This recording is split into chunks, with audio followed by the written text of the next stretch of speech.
were short staffed. I remember I was supposed to get off at 8 o'clock. I didn't leave there till 11 o'clock because they didn't have no coverage. And the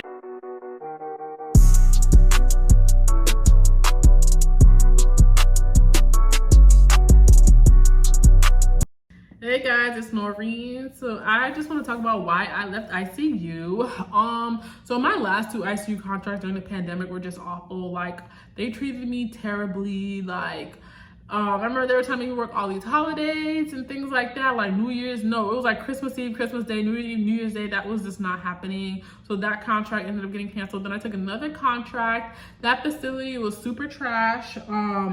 They were short staffed. I remember I was supposed to get off at 8 o'clock. I didn't leave there till 11 o'clock because they didn't have no coverage. And the manager was just like, you shouldn't be upset. Like, I did not go back to work the next day. So that was one of the last days I spent in the ICU. So, I mean, that on top of the patients and all that traumatizing stuff that you see and have to deal with, that's really why I don't want to go back to ICU. I really just trying to get away from bedside. So currently I'm doing PACU right now.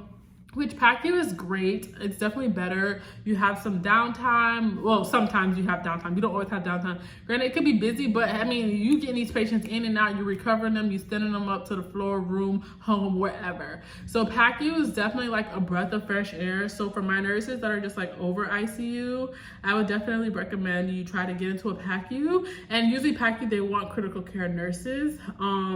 So that's just what I did. So what I did too, so ICU, you already recovered patients. So what I started off doing was just going to like outpatient surgery centers. So then I did a lot of like MAC, a few generals. And then after that, I got me some PACU contracts. So that's been working well. But the thing with PACU is that your hours are real finicky. Like, you know, you might not get 12 hours. They might do 10-hour shifts. So you'll be lucky if you get that. And then it's like when they say who want to go home early, you want to go home. So you don't want to stay. And then with that too, you may leave early. Sometimes you have to stay late. A lot of these places, they don't tell you about their on-call situation where you have to stay late. I don't like that. So I really try to avoid that at all costs.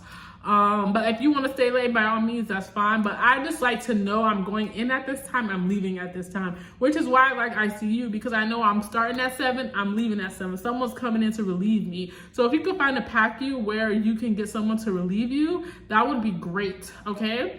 So, I mean, the thing is, so I'm not gonna lie to you, like me being in clinicals and these PACU hours are just not ideal. So like, I'm really trying to find like a way to supplement my income. Like even I have 2 PRN jobs at PACUs and it's still kind of hard. Granted, it is the summertime now. Summer is usually pretty slow. But like sometimes I think about, should I go back to ICU? And like, part of me is something I can't do it. But then I think about what's better, like ICU during the day or PACU at night. So I'm like, maybe I'll just do nights. I used to do nights, I hate it, but I think I would rather a PACU night shift than an ICU day shift. I don't know, but yeah, I like, at times I consider it. Or like maybe I'll pick up an ICU shift on the weekend where it's not too crazy, because I want money. I need money actually, okay? And so that's why I'm like, I'm gonna have to like swallow the pill or whatever. But I don't know, I'm gonna figure it out. But that's why I left ICU. That's why I do PACU now. But the pros with ICU is that you get your hours. You're starting at this time, you're leaving at this time. And like, I mean, that's just super ideal. Also too, I would really like a remote job. I really want a remote job, a remote nursing job. Not so much care manager, case manager, more so clinical documentation specialist where I'm gonna have to deal with people. I feel like that would be, it'll work well with my clinical, because at clinical, I'm on the computer all the time. So I'll be able to do what I need to do. And then there's downtime in between, so I'll be able to do what I need to do. It's a full-time job. I really want stability. Actually, I need stability right now. I need to know how much money I'm making every week, every month, so that I can budget myself. So I'm really hoping I can land me one of these CDI jobs. Y'all pray for me, okay? I just think it'll just be very ideal, because like the PRN PACU thing, it's like really a struggle right now.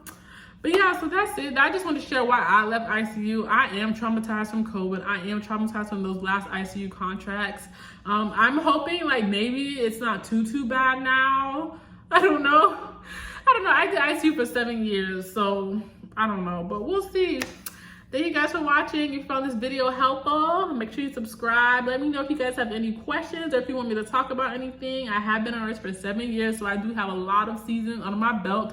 I've been an ICU nurse for 7 years. I've been a nurse for 9 years, okay? So yeah, I'm pretty seasoned, I think. If you have any questions, let me know.